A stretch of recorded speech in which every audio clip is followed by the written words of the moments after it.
Hi, online folks and in-person folks. Some people have this knack of getting the introductions done in a very weird way. Yesterday I was in Jailer movie. I was watching the movie full intense because you have an ineffable personality on the screen. You can't. I'm a hardcore fan of Kamal Hassan, die-hard fan of Kamal Hassan. It is just that you can't take your eyes screen because Rajini is there. I normally don't get into WhatsApp or anything in my mobile when I watch a movie. But yesterday I was forced to because of one person's message. She was asking me how I can introduce you in the club. Or I will do it by myself. So that later part forced me to respond immediately. And my friend was also asking me, you usually don't touch your mobile during the movies, but how come you did? I told him this is what is the case, so I'll have to know about that. So that was none other than Toastmaster Tejashvi. And when Toastmaster Prisha, I'm sorry, Prisha, if you're listening to it, or maybe the recording later. She asked me first time, can you give a session on humorous speech? I told her, okay, fine. Immediately the next moment she asked, what is the title? Now, I'm someone who takes so much of time to title a speech because for me, title is so very important, very close to my heart. I always feel that your speech starts from the moment the title is read, not from the first word that you are done, rather from the first time the title is read. And when she asked me immediately, I don't know what to say. I said, okay, let it be a secret of Chits. Now, this has become very weird to her. She asked me, Sathya, I understand you want to give a speech, but I want a session on humorous speech. I said, yes, I'm going to give a session on humorous speech. That is my title. Okay. I don't know what went wrong with that title. But then there was one person who was joined all the way from Villanagar Toastmasters, Raja. When I was discussing with him, I can see. When I was discussing with him today, I said, Sathya, because of that title, I was also supposed to give a title, so I don't know what to say. So I said, for my session, take it as between the lips. I said, Raja, I have something that I can associate with my title. I hope you have something for that. And then he said, no, I will manage it, don't worry, Sathya. So, something in the chits, right? The secret of the chits. So, the chits are inside. So, let's reveal the secret now. I request one of you to just pass it. One chit to everyone. There are so many chits inside, and if there are more than 7, 8, or 9, one of them can have 2 words. That's absolutely fine. So don't open it yet. Already opened. I'm very late. Okay. Yes. So you have already speech contest. Oh, only one of the guys will say. It matches exactly with the number of people in this video. Great. Good to see that. So who is having number 1? But before that, let me pose a question. Sinjesh, right? The speaker Sinjesh. Sinjesh, you asked all the people in the meeting. Imagine if you have 86,400 rupees in your bank account. Now let me ask the same question in a different way. Imagine you are in the middle of the sea, in a boat. You are driving a boat. You are in the middle of the sea. All of a sudden, there are 10 sharks around you. How will you escape? You are in the middle of the sea, 10 sharks around you. How will you escape? Right. Say it again. Right. Try not to pull the boat. Yeah, okay, but there is no way out. You cannot go for anything. I mean, not on the front side, not on the back side, because you are fully surrounded by sharks. So if you go straight, anyway, it is going to damage your boat.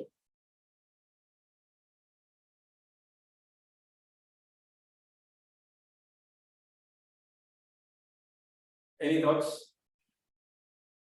So that's a problem with the adults, actually, the mature people. They think so much. They think so much that a kid cannot do the same way. Kid, if you ask the same question to your kid, right? For any kids in your apartments or community, come out of your dream or stop imagining. Simple. Imagine you are surrounded by 10 stars. Stop imagining. Simple way to answer it. Now, what I want to associate this with is, in case if you think that humorous is not my cup of tea, I cannot do a humorous speech, it is just your thoughts. There's nothing that can stop you from being humorous. It's only you who can stop it. So don't have that thought, because this is a beautiful platform to try new things. You are not here to apply your skills and learn further, but more of how you can fail, how you can try out things. It's okay to fail, but eventually you will learn the art of what will work good in front of the audience. That is exactly the reason why we are here. So don't think that humorous is not my cup of tea. How can I be humorous? How can I make jokes? How can I make audience laugh? It's okay. 1 or 2 times if they don't laugh, it's absolutely fine. But the third time you'll know the art of how to be humorous. So in case if something stops you, I can't do humorous speech, please take it out of your mind. Stop imagining that. To start writing your script. Now, having said that, let's go for the chit. Who is having number 1? See, this is like fixing. So the Toastmasters of the day has the first chit for all the online folks. I have some chits given to all the in-person folks here. Every chit we have a number, so we are going with number 1 now. Yes, please read it out. Yeah, I'll also repeat for the sake of online folks. Let's get engaged. So the Toastmaster of the day is asking me, let's get engaged. Now imagine if this is the title of your speech. Now when a girl reads it, it's good, isn't it? It works out well. But when a guy reads it, it works out even more good in a contest. Right? People tend to laugh. It doesn't go nicely, right? Because it eventually becomes a joke. When a girl does that, probably 1 or 2 will laugh. But when a guy reads the title, the same title, let's get engaged, or let's say like I love you, the contest master has to read it twice. Right? Let's get engaged. Toastmaster Sathya Jayaraman, Toastmaster Sathya Jayaraman, let's get engaged. That triggers the laughter right away. So as I said before, your speech starts from the title, not from the first gesture or the first word that you utter. Even before you start everything, the contest master reads the title. So pay close attention to what kind of title that you have in your speech. You will have to invest the same amount of time, whatever that you are doing for the content, for the title as well. It's very, very important. You cannot just go with a blind title just for the formality sake. The contest master is reading it. I will take care of the humorous jokes in my speech. No, it doesn't work that way. Title is very, very important, and it should fall in line with your content. That's very, very important. So that's the reason I had this to begin with. So make a note of title. That's very important. Let's move on. Who is having 2? Yes, Dinesh. Tanglish. Everyone understand Tamil here? Great. So I can probably go and use some words in Tamil. How about online? Anyone does not understand Tamil? Sinjay? You understand? Okay, great. I can understand. Knowing the audience, probably I can have 1 or 2 words in Tamil if I'm delivering a humorous speech here, because I know that for sure that everybody understands Tamil. But imagine a division conference or an area contest where you have more than 20 or 25 members. If 1 or 2 members are from north side of India and they can't understand Tamil, and to your unlucky stuff, if they are judges, you don't get score from them because they feel that they were not recognized, they are not taken care of. Forget about whether they are judges or not. You have to take count of every single person sitting in the room. You cannot ignore anyone. So don't use Tamil words in the speech. And if at all you want to use, because you think that certain emotions cannot be told in English, it can only be communicated in Tamil language, great.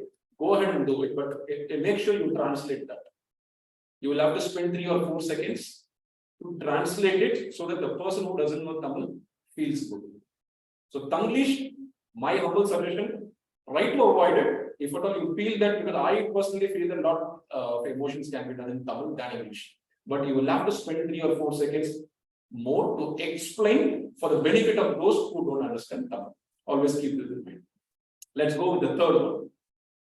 Yes. SB. SBT. Now comes the secret slowly. I'm not going to expand. Yes, welcome, distinguished Toastmasters Sriram. I was about to expand this, but I'm getting a twist here. So one of my club members had this concept in this speech.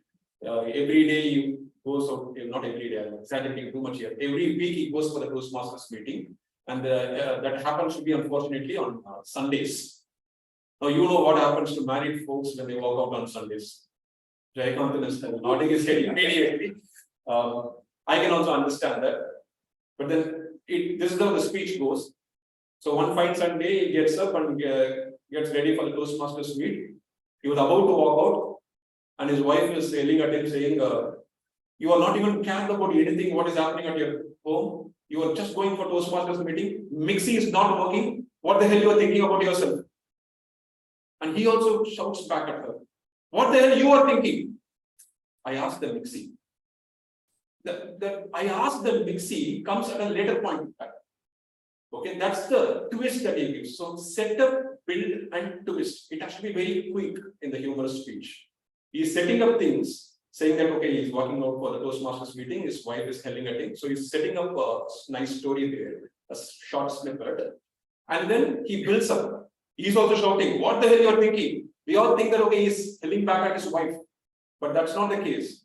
Then comes the twist. I asked them, Dixie. Okay, that's the twist. So setup, build, and twist. That works out very good for the humorous speeches. And it has to be really quick. You cannot keep dragging it. By the way, the audience will lose the interest. So probably 2 or 3 lines, maximum on the 4th line, you don't have to come up with a twist. If you have to give another example to it, 3 guys who boost heavily, walks out of the bar and they board a Ola cab. Driver knows that all the 3 members are heavily boosted. And he goes only for 50 meters and stops the car and he says, sir, your destination has come. The first guy gets out and says, thank you. The second guy gets out and says, okay, here is your money.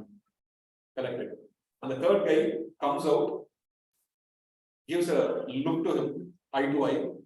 The driver is puzzled now. Oh my goodness, I'm in trouble. He says, come out, step out of the car. And then he comes out. He gives a tight slap to the driver and says, next time drive slowly. Now, nobody can expect the twist in the end until you reveal it. Now you are setting it up with a good story and then giving a build-up saying, okay, the first guy said this, the second guy, now you are more eager to know what is happening for the third one. Come on, reveal it. And that's where the twist comes. Then the audience will enjoy it. So setup, build, and twist is what I want to highlight. Let's go with 4. Lion will roar. Lion will roar. Okay. Lion will roar. This is in the 4th chit. Now I was sitting in the community park in my Gavel club. I'm the counselor of one Gavel club, and Gaveliers have a lot of creative role plays. For example, joke master is something that we all have. We also have something called the creative man. And he comes out and he posts this question. Everyone tell me, what happens if a lion roars 3 times? I was sitting in one corner. I was thinking, what happens when a lion roars 3 times? I want to ask this question to you all. What happens when a lion roars 3 times? Can someone who is online or members here, please tell me, what happens when a lion roars 3 times? I was scratching my head. Once or twice or 3, how does it matter? Probably is thirsty, okay. I too heard that answer, thirsty, or probably is hungry. I tried all else, but it didn't work. And that guy says the Tom and Jerry cartoon starts. I don't know how many of you remember, right? How many of you remember? I'm a ardent fan of Tom and Jerry cartoon, even now, because that is something that I adore since my childhood. Then I recollected quickly how the program starts, the Tom and Jerry cartoon starts. First, the lion will roar once and roar twice, and then Tom and Jerry comes. That's how it starts. I never expected this to happen in the Gavel Club meeting. But then there was a lesson for me. That's how the So the exaggeration comes. You exaggerate to a level where you take the audience to speak and make them think about something, no logic, nothing required. Why there should be logic for humor? You want to make people laugh, that's it. No logic required, nothing. And I love that answer. Tom and Jerry cartoon stars. Wow. Okay, let's go for the next one. Yes, ma'am. Boring, let's do some activity. Okay, she's saying it's boring, let's do some activity. I thought the session will be interesting, but it's boring for her. Okay, let's do some activity. Including all the online members, maybe if you can raise your hand like this, tap it 3 times, wave it 2 or 3 times, and quickly touch your chin. There is a change of question from few members, right? Chin is this is cheek. Yeah. Now you are more influenced because of my body language. So I'm saying the right words. My body language is foreshadowing everything.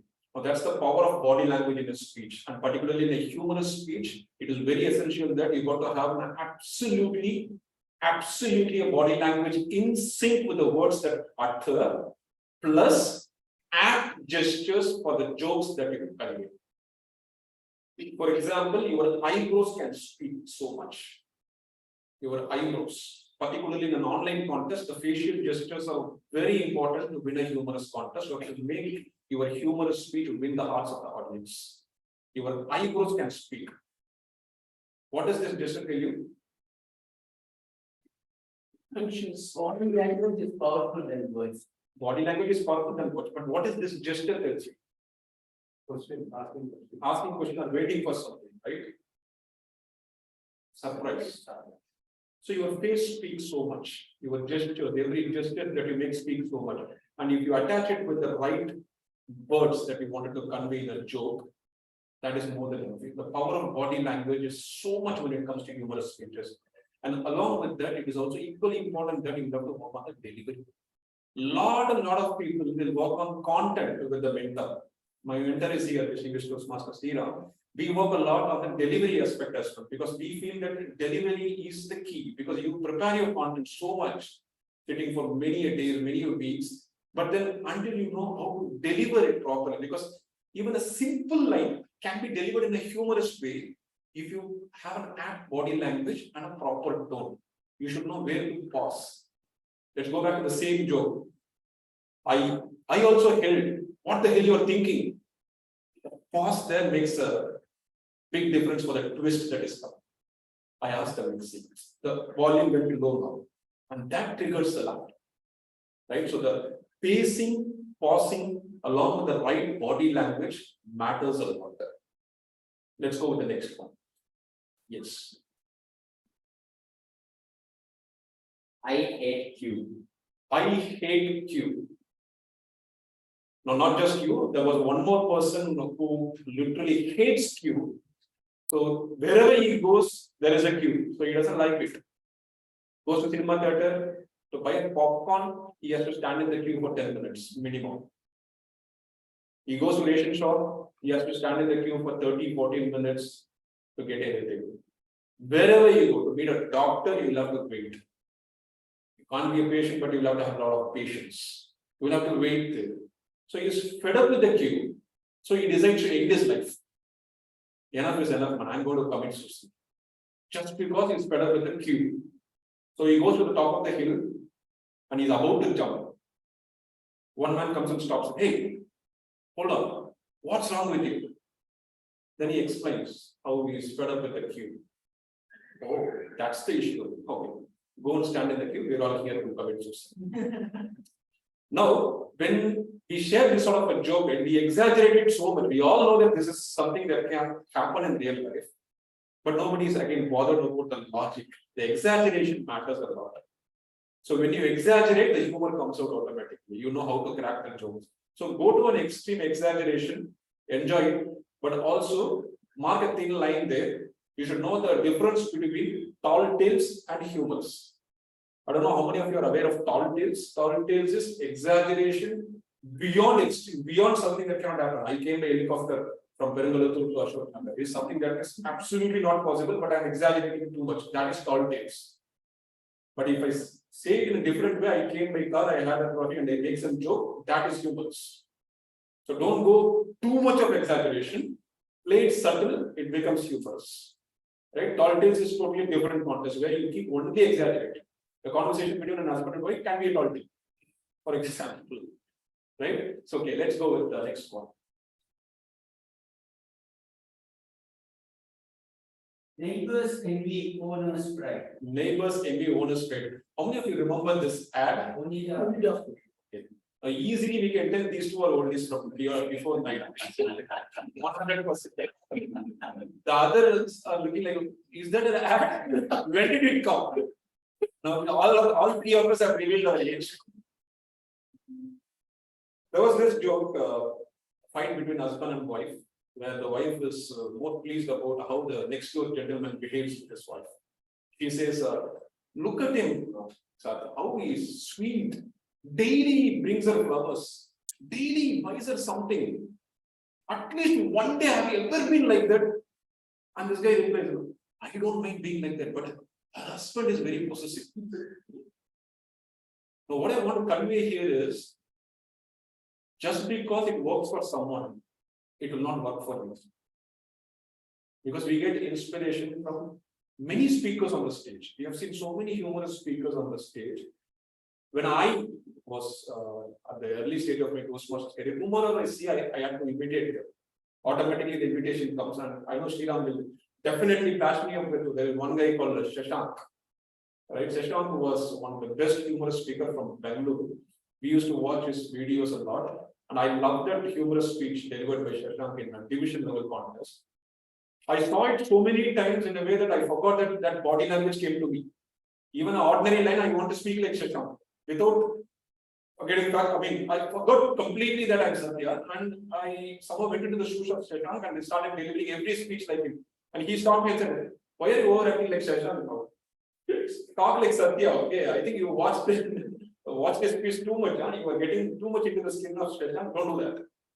Now it happens to everyone actually. When I started communicating with other speakers, other contestants, whomsoever contest, they also started telling the same thing. Sathya, when you watch someone, admire someone so much, right? Without your knowledge, you start incorporating the body language in your speech. And then I realized the mistake. Oh my goodness. It's something that happens, bound to happen, but how can we correct it? Then we'll have to forget it. Forget it. Just forget it. Go with what works for you. Go with what works for you. You will have to develop that humor sense in you, and then you'll have to convey it. You should have your own style. Just like how we say that Rajinikanth has his own style, you should have your own style in movies. We expect the same thing from the other heroes. We should also have a signature element when it comes to humorous speeches. Now, down the line, when you start working on it, then you can find it and people start telling you, you know what, that body gesture, man, that's your signature. Someone will definitely come down the line and will let you know. Let's go to the next one. How much is 17 plus 16? How much is 17 plus 16? How much? 33. You saw this before or you? So Tejasvi is telling 33. Is there any different answer? 17 plus 16. Jay is verifying it. Is it really 17 plus 16? Show me the change. 1716. 1716. I asked only 17 plus 16. I did not ask the union of 17 plus 16 or concatenation of it, if you want to tell in the Excel terms. 17 plus 16. This is the same question that came in now, one of the drama where the manager is interviewing the candidates for the job. And this was the question posted to one of the guys. How much is 17 plus 16? So the right answer was? Actually, it was 23 was the answer, but it was the closest answer. So 33 is what they usually said. But that guy in the interview said it as 31. And the manager says, yeah, you are selected. So he comes back home, feels so much of guilt in him, and he's feeling pathetic about how did I make a mistake? 17 plus 16 is 33. Why did he say 31? My bad. So he's feeling so guilt that next day he walked And again, he met the manager and said, sir, I'm so sorry, I'll not do this mistake again. What happened? What mistake you did? Sir, yesterday you asked me a question 17 plus 16. I said 31. I realized I made a terrible mistake. 33 is the right answer. Don't worry, not a big deal. Sir, yesterday I interviewed 15%. You are the only one who is closest to the right answer. That is why I gave you the job. Now, what I want to convey here is sometimes you will feel that I'm not able to crack the humor. I'm not able to get that one-liner which can make people laugh. See, it is the problem with everybody who starts with the journey. Right? When you start with a humorous speech for the first time, audience will not laugh. Because they have to understand what sort of speaker you are, unless your jokes are extraordinary. And then they will start slowly adapting you, or you will have to have that art of pulling the audience in the first time, which does not happen with everyone. Let's be very frank with this. But down the line, you know what works with the audience, what works with this sort of an audience, what works with community club, what works with corporate club, what sort of jokes I can utter. All these things you will start learning, and eventually you will become a great speaker. But the point is, you will have to keep trying. So today you may be saying it's 31, but there comes a point where you will rightly say it's 33. So it's just that you should start working. That's it, as simple as that. And there is a knack of giving a speech in front of 10 plus audience, 20 plus audience, in 50, 100, 500. Right? If I crack a joke in this room, there is a very less chance that you guys will laugh at the jokes. Very less chance. If I crack the same joke, I'm calling that as for your information. If I crack the same joke in front of 100 plus or 200 plus audience, you will definitely give an applause to it. How? I'll tell you one short story for this. There are two people who are standing near a tree. Okay. One friend says, now look, I'll give you a trick, okay? Just look at the tree.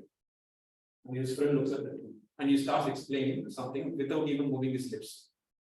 The third person comes, he becomes excited. He joins it and he also sees the tree. Nothing is there, but he is not asking anything. The fourth person comes, fifth person comes, 6, 7, 8, and it reaches 50. And there was one person who finally asked me, what's happening? Tell me. Nothing, sir. We just started just for the namesake and you all joined. You know what? It happens in a humorous speech when one person claps in a room of 100 or 200. The person sitting next to you, at least for formality's sake, he will do this. Okay, at least for formality's sake. If few people do that, you can't sit quiet. You will also start clapping, and that actually triggers the thunderous of this. What I'm trying to say is, catch out of that one person.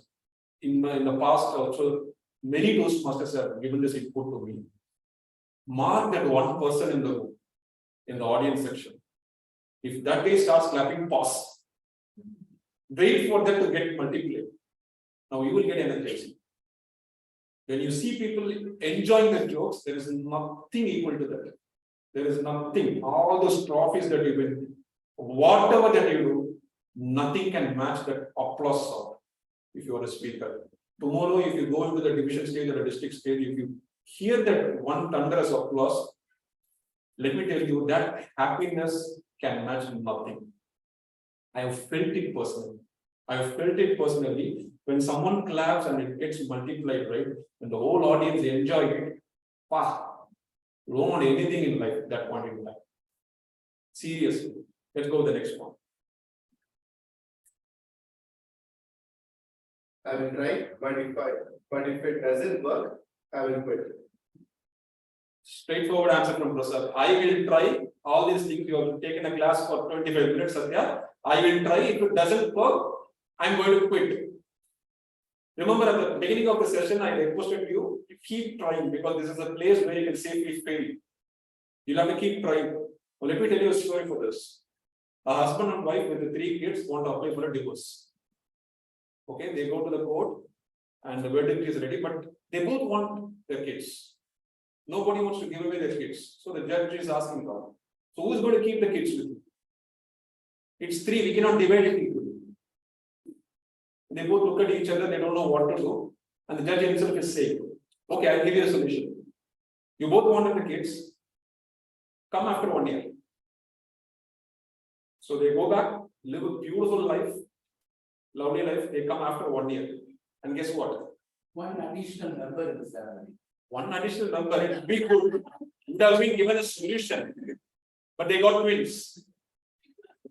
So the 3 years become 5 now. What will the judge say? He can't do the same thing again, go back and come next year. Right? So he is running out of answers. Now he is requesting both of them, please arrive to a consensus. I don't want to suggest anything. And they live a happy life thereafter.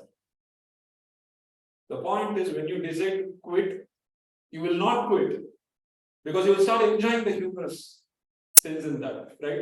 When you start delivering the humorous, the moment you hear that applause sound, it will keep you, it will force you to go further. You will never look back actually. When you start enjoying something, you will actually march forward. You will never think of, okay, boss, I'm quitting. No way it can happen. You will have some disappointments because you did not win on that particular day. May not be the case that judges did not like you or something, but unfortunately, 1 or 2 judges did not vote for you. It all happens. But again, that will actually, to me, it actually should make you to go further. It should not be a setback for you. Again, you will have that hunger to come back on the stage because you had something to take. Audience were enjoying your jokes. So you will come back, you can never think of quitting, I'm telling you, if you enjoy it. If you enjoy it, you will never quit. If at all the thought that comes to your mind, okay, I'm done with it because I'm not winning, there is something, politics, this, that is a lame excuse that you're giving to yourself because that is not the fact. When you enjoy, you will sail it. That's it, you will sail through it. 100%. There is absolutely no doubt. You can ask any person who has won the district contest, who have been in the district stage, they will also definitely agree with it. When you enjoy, that's the only thing that runs in your mind, nothing else. Do we have any other chits? I don't think so, because I came with the exact count, I think. Right, so with that, probably I can take some questions if you have anything. I think I'm right on time now. The red card was up, so if I may, okay, yeah, we have 1 or 2 queries. If at all you have something, or if you want to share something that, okay, Sathya, we have seen these sort of things working in a humorous contest, please do let me know. I can also share it with many other people, and probably if I'm working with someone else, I can give the same sort of thing to them. I don't know that it's okay. You can have it. Yes. One question. When we are speaking humorous, shall we laugh when we hear a speech? Wonderful question. When you are delivering a humorous speech, can you laugh along with the audience? The answer is no, until the speech demands you to laugh. Until the speech demands you to laugh on that particular line. Because you have a problem that you are laughing over anything. This is the theme, right? And you can go and start laughing there, and the audience also can laugh because the theme demands you to laugh, bro. You'll have to keep laughing because you have to show that you have that problem in you because you went to the doctor because you're laughing for everything. But if you're cracking a joke in a humorous speech, normally you should not laugh. Audience should laugh at you. And thanks for bringing this up because there is one more thing that strikes my mind: self-deprecating jokes.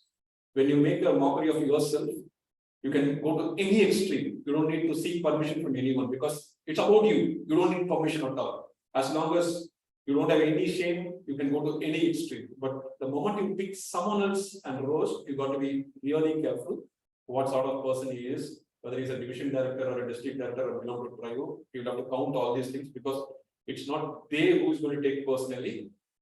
The judges will take it personally more than. So it doesn't work out. All these self-deprecating jokes works brilliantly. So go for self-deprecating jokes. Put down yourself, audience will laugh, audience will enjoy.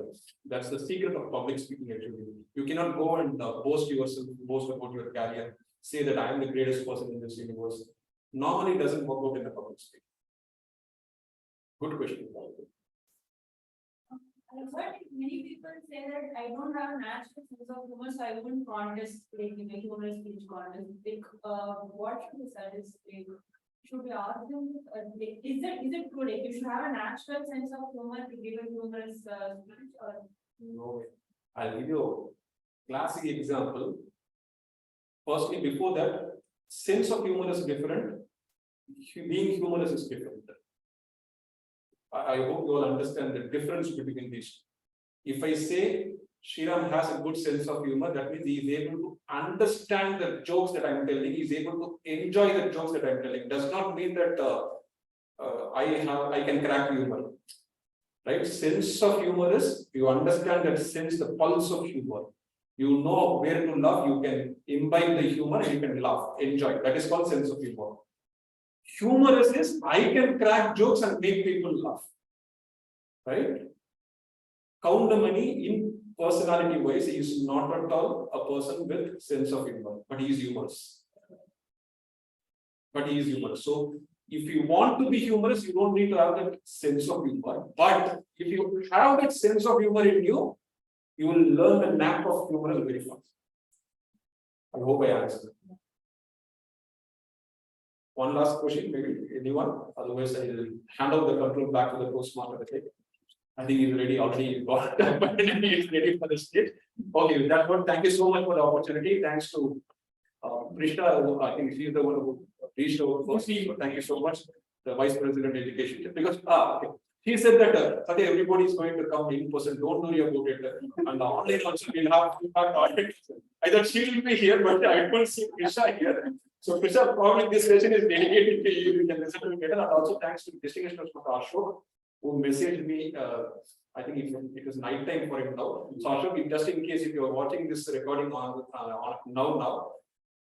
watching this recording now, I know you will not watch it, but if at all you happen to watch it, please message me. Then no, thank you so much.